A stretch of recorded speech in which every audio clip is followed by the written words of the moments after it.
ನಮ್ಮ ಶಿವಮೊಗ್ಗದ ಗ್ರಾಮೀಣ ಶಾಸಕರು ಕೂಡ ಹೇಳಿದರು 665 ಅಂತ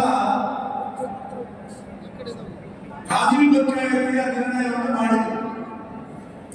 ಮಂಜುನಾಥ್ ಪ್ರಸಾದ್ ಅವರು ಹೇಳಿದರೆ 4 ಹಿಡಿಯುವುದೇ ಬೇರೆ, ಇವರು ಹೇಳಿರುವಂತ ತೀರ್ಮಾನವೇ ಬೇರೆ. ಅದಾದ್ಮೇಲೆ ಅದನ್ನು ಬರ ಹೇಳಿದರು. ಏನ್ ಬರ ಹೇಳಿದ್ದಾರೆ?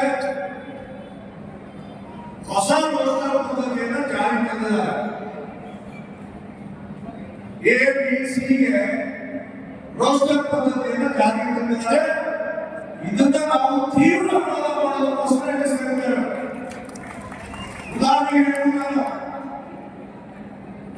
ಧಾರವಾಡದ ಕೃಷಿ ವಿಶ್ವವಿದ್ಯಾಲಯದಲ್ಲಿ ರಿಕ್ರೂಟ್ಮೆಂಟ್ ನಡೆಯಿತು. ಅದರಲ್ಲಿ ಎಸ್ಸಿಗೆ ರಿಸರ್ವ್ ಎಲ್ಲ 14 ಕೋರ್ಸ್ಗಳು ಪ್ರವರ್ಗ ಎ, ಪ್ರವರ್ಗ ಬಿ ಇಲ್ಲ, ಪ್ರವರ್ಗ ಸಿ ಇಲ್ಲ. ನಮ್ಗೆ ಯಾವಾಗ ಸಿಗುತ್ತೆ? ನನ್ನ ಮಗನಿಗೆಲ್ಲ, ನನ್ನ ಮಗನ ಮದುವೆ ಆಗಿ ಅವ್ರ ಮಕ್ಕಳಾಗ್ತಾವಲ್ಲ, ಅವ್ರ ಮಕ್ಕಳಾದ್ರೆ ಅವ್ರ ಮಕ್ಕಳು ಸಿಗುವಂತ ಕಾನೂನನ್ನ ಈ ಸರ್ಕಾರ ಮಾಡಿದೆ. ಆ ರೀತಿಯ ಕಾನೂನನ್ನ ಒಪ್ಪೋದಿಲ್ಲ.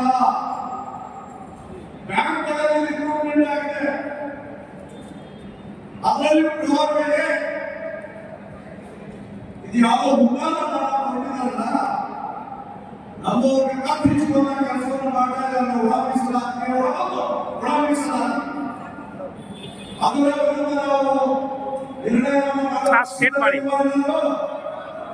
ಇದೆಯಾ?